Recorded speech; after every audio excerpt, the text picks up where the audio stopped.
people like me. You need people like me so you can point your fingers and say, that's the bad guy. That's the bad guy. That's the bad guy. That's the bad guy. That's the bad guy.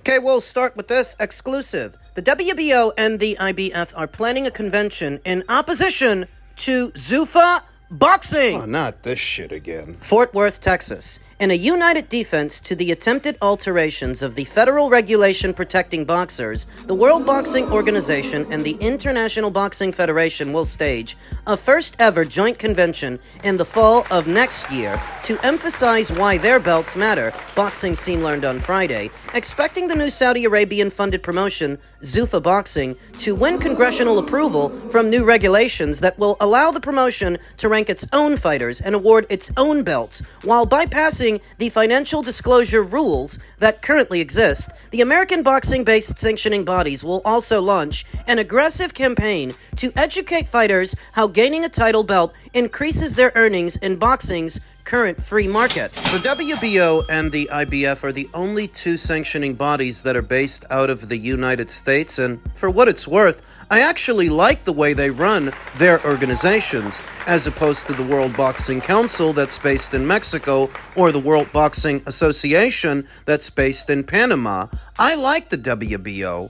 I like the IBF, but all this is them fighting for relevancy. They feel threatened by Zuffa Boxing and what it could mean for them. Zuffa Boxing head Dana White, the CEO and president of UFC, said his new promotion does not intend to work with the four major sanctioning bodies and major promoters, and as you can imagine, they don't like that. The WBO and IBF convention will likely occur in Orlando, Florida, one official told Boxing Scene. A formal announcement is expected to arrive next week. Last month, the WBO staged its annual convention in Bogota, Colombia, and the IBF's scheduled to conduct theirs in Vietnam this spring. Vietnam? They couldn't find a better place than that? The 2026 joint convention will feature unification bouts between WBO and IBF champions who will most likely wear the North American or international version of the body's belts. The WBO and IBF will conduct joint seminars and awards sessions together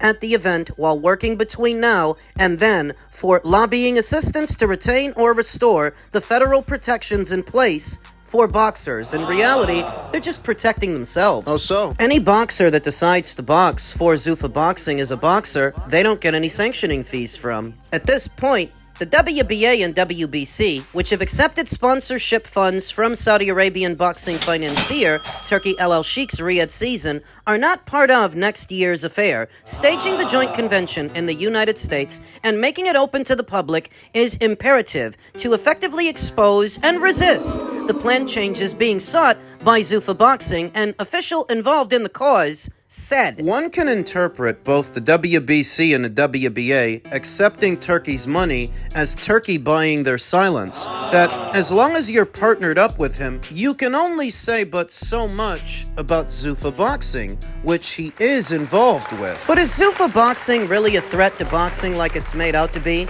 A threat to the boxers? And I've long maintained this is overstated. This is exaggerated. And it's not about protecting the boxers. It's about protecting themselves, because here you have an entity separate to the sanctioning bodies that's going to be doing things their own way with their own money and their own fighters. Fighters that the sanctioning bodies can't get no money from. And that's the real reason they are so vehemently against Zuffa Boxing's emergence in the boxing space and these changes to the Ali Act that aren't even really major changes. It only really affects boxers that decide to box under UBOs, like Zuffa Boxing, which is really only, 400 to 450 fighters at best? Out of an estimated 27,000 boxers worldwide. Story might be getting a lot of coverage, but believe it or not, boxing's got bigger problems than Zuffa Boxing, because boxing's free market is the reason that it's in decline, at least in this country. Too many fighters and too many managers asking for too much money that simply isn't out there,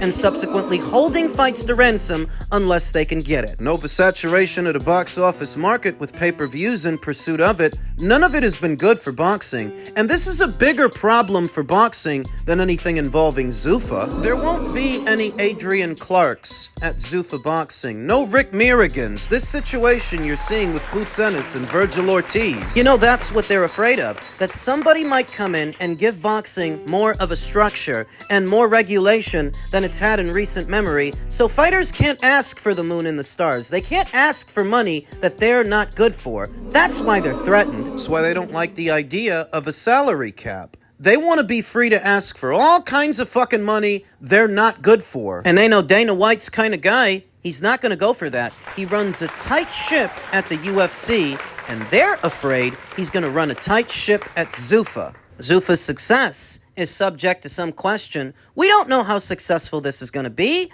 or how successful it won't be, because Dana White's reputation And the idea of a pay cap is sure to keep some fighters away from Zuffa. There's some guys, they're not going to go over there. Some won't, but some might. And the ones that do, I mean, you never know, they might benefit from Zuffa's infrastructure. But that's what the perceived threat is. The sanctioning bodies don't like the idea that now there may be an alternative to doing things their way, and whatever fighters go to Zuffa, they can't get no money from. That's it. Men's junior middleweight news. Abbas Baraou aims to solidify top dog status at junior middle versus Xander Zayas. In a fight that was announced earlier today, Xander Zayas, boxing's youngest male champion at 23, is set for his high-profile homecoming. The WBO junior middleweight champion Zayas, 22-0 with 13 KOs, is set to square off against WBA crown holder Abbas Baraou, 17-1 with 9 knockouts, in a title unification bout at the end of January at El Coliseo de Puerto Rico in San Juan, Puerto Rico. Top Rank announced on Monday. The Ring reported last week that an agreement had been reached. The press conference scheduled for Wednesday in Puerto Rico to begin building up the bout. Zayas is the Ring's number 6 rated fighter at 154, while Baraou is number 10. On January 31st, we will fulfill another dream, Zayas said in a statement. This time, I'll be fighting on my island. I'm going to unify 2 world titles in front of my people at El Coliseo de Puerto Rico. We're going to make history together. There will be 2 major fights on the island of Puerto Rico in the month of January. Amanda Serrano's homecoming fight and Xander Zayas' homecoming fight. Hers is at the beginning of the month, his is at the end. The Roberto Clemente Coliseum houses about 10,000 people, upwards of 10,000 for a boxing match, and I expect both events to do relatively well, even though they're happening in the same month. Xander Zayas captured the vacant crown he now carries by besting Jorge Garcia by unanimous decision in July. The WBO title was left vacant once the sanctioning body stripped Sebastian Fundora in May. Fundora decided to defend his WBC title in a rematch with Tim Kazoo instead of moving forward with his mandatory challenger and ordered bout against Xander Zayas. That's why I don't give Xander flack for winning a vacant title. It's because he tried to fight the champion. He tried to beat the champion to be a champion, but the champion abdicated. It's not his fault, so now he's set to face another one. From the moment Xander Zayas won his world title, it was clear that his first title defense had to take place in Puerto Rico, said Top Rank boss Bob Arum. The fact that he'll be facing a fellow champion in front of a packed arena in San Juan makes it much more special. The Puerto Rican fans are passionate and loyal and deserve to see their champion return home. This is not a routine title defense. Abbas Baraou is a determined champion, an experienced road warrior who will embrace the challenge of fighting on Xander's home turf. Abbas Baraou, a 31-year-old from Germany, set himself up for the sizable opportunity after scoring a unanimous decision against Ioannis Tellez in August. Baraou won the WBA interim title at that time and was elevated to the sanctioning body's full champion in September after Terence Crawford left the division to face Canelo Alvarez. Xander is a great talent, said Baraou, and I give him full credit for stepping up and accepting this fight, said Baraou. Not everyone would take that risk, especially at this stage, but that's what makes this matchup special. He has his country behind him, and I respect that, because I know what it means to carry that responsibility into the ring. I'm preparing to go into Puerto Rico, bring some real heat, and show the world that I'm a true force in this division. I'm not coming just to show up. I'm coming to make a statement, leave with another belt, and maybe even earn a few Puerto Rican fans on the way out. When it's all said and done, the world will know who the top dog at 154 really is. And I agree. This is so different from what you're seeing elsewhere in the junior middleweight division. No posturing, just pugilism. Just boxing. Unlike what we're seeing with Xander Zayas and Boots Ennis, neither of which actually are champions at this weight, neither of which actually holds a belt here, the actual belt holders, the actual champions, are set to face each other. And for me, this is the best versus the best. Not that bullshit between them. Acting like they got so much to lose in a negotiation with each other really all boils down to egos, because they ain't got belts. The fight between Boots and Virgil would not crown who the best in show is at 154 because Boots just got there. Virgil's been there a while longer, little over a year, but he doesn't have a belt. He's not a champion. Fight between them, not that I expect it to happen, would not crown the best junior middleweight in the world because neither of them have proven that. Yeah. Sergey Boachuk and Israel Madrimov are solid scalps for Virgil at the weight. But that does not make him the best at 154. You want to prove you're the best? Go fight Bakram. Or go fight Sebastian, then go fight Bakram. There are 4 world champions at this weight, And you don't amount to one. for me and my money. Zayas versus Baraou speaks more to the best versus the best and who the best junior middleweight is. Actual world champions with actual world titles risking it all. Minus the grab-assin. From the moment that Xander Zayas entered into world title contention, he jumped on opportunity after opportunity. It didn't take him long to put pressure on Sebastian Fundora, and Sebastian folded. He gave him his belt. Now he's pressuring another champion for another alphabet title, Trying to get his belt from him. All while Virgil Ortiz and his team are grab-assing over a year into their junior middleweight campaign. Bunch of phony balonies. tried to claim A-side status over Xander Zayas. Buddy, if you're the A-side, you would have had a belt by now. A belt from somebody. Xander's about to fight for 2 before you fight for 1. How the fuck are you the A-side? The A-side to Xander? The A-side to Boots? Based on what? This fight between Xander and Abbas calls into question Top Rank's broadcast situation. If they've already made the fight, the unification match between Xander and Abbas Baraou, where are we supposed to watch it? You get the sense that this is a bigger engagement than Michaela Mayer's fight with Mary Spencer north of the border that was really promoted by Eye of the Tiger, not Top Rank. Xander's fight is bigger than that fight. Xander's fight is bigger than the upcoming Rafael Espinoza fight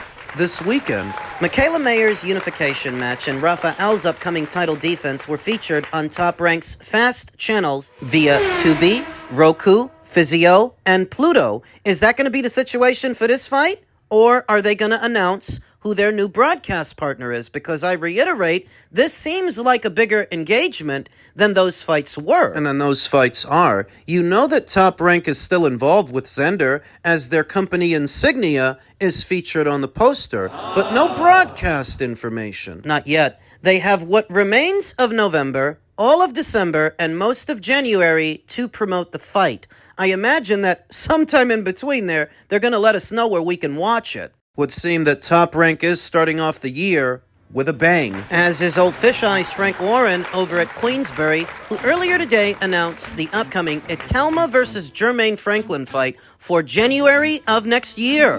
This doesn't appear to be a pay-per-view like Moses Itauma's last fight with Dillian White. Likely because Jermaine Franklin doesn't cost as much as a Dillian White. Dillian White in the UK is worth some money. He does command decent-sized purses as opposed to Jermaine Franklin. Doesn't command the same size audience or the big purses of a Dillian White, though oddly enough, he might give Moses a more decent fight than Dillian did. Younger than a Dillian White, not as war-torn. Common opponent between Jermaine and Moses is Dillian White. Moses stopped him in the very first round, whereas Jermaine Franklin lost a competitive decision to him. A few fights later, he's facing unbeaten Moses Itauma, who sports a professional record of 13 wins with no losses and no draws, 11 knockouts. 21 years old, 11 years younger than Jermaine Franklin, who's 32, sporting a professional record of 24 wins with 2 losses and no draws, 15 knockouts, having never been knocked out in 26 professional bouts. Currently on a 3-fight winning streak after having dropped back-to-back decisions to Dillian White and Anthony Joshua. He's fought 3 times since then and won 3 times since then. Last in action in September of this year opposite the ring, a then unbeaten Ivan Ditchko, beat by a unanimous decision over 10 rounds, so he's got no ring rust to shake off. He's been fighting, and he's been winning. They're set to meet in January. It was initially reported that Moses would fight again before this year was out on the undercard of Derek Chisora's final fight, I believe it was. Now, all of those plans are scrapped. Not just Moses fighting this year, but Derek fighting at all. I think they said Derek was supposed to be fighting Dillian White at the very end of the year. All of those plans have been scrapped. I don't know what he's going to do now, but we do know what Moses is going to do. He's going to fight Jermaine. Why I like the fight, Jermaine Franklin has shown very good durability against 2 of the bigger punchers in this division with Anthony Joshua and Dillian White. Neither one could stop him. He's a resilient fighter with good combinations and good hand speed within close quarters, and thus, it would be a statement win for Moses Itauma if he could knock out Jermaine, where those more experienced fighters and bigger names could not. Yeah, but he knocked out Dillian, and Dillian beat Jermaine. So isn't that a statement? Well, I mean, that's one way to look at it, but because so many people feel that Dillian White is on the back 9, and at this point, he's a shot fighter, that any solid shot that gets through is enough to put down Dillian, it's not the statement in real time that it seems on paper. And what do I say about boxing? There's more to boxing than what you see on paper. I would interpret it as a bigger statement if Moses could knock out Jermaine than having knocked out Dillian. Anecdotally, it's a nice feather in his cap knocking out an American. Let's just be honest with each other and honest with ourselves. Those Brits love to get one over on us Americans, on us Yanks. Tyson Fury's career didn't really take off after he beat Vladimir Klitschko. It's not until he beats an American in Deontay Wilder that his career really takes off, because those Brits, they do love to get one over on us Yanks, and Moses Itauma may get one over on Jermaine Franklin. He will be widely favored by the bookies to win the fight. It's just a question of how. Is this another acid test that he passes with flying colors, or can Jermaine push him harder than he's ever been pushed? I'm looking forward to this one early next year.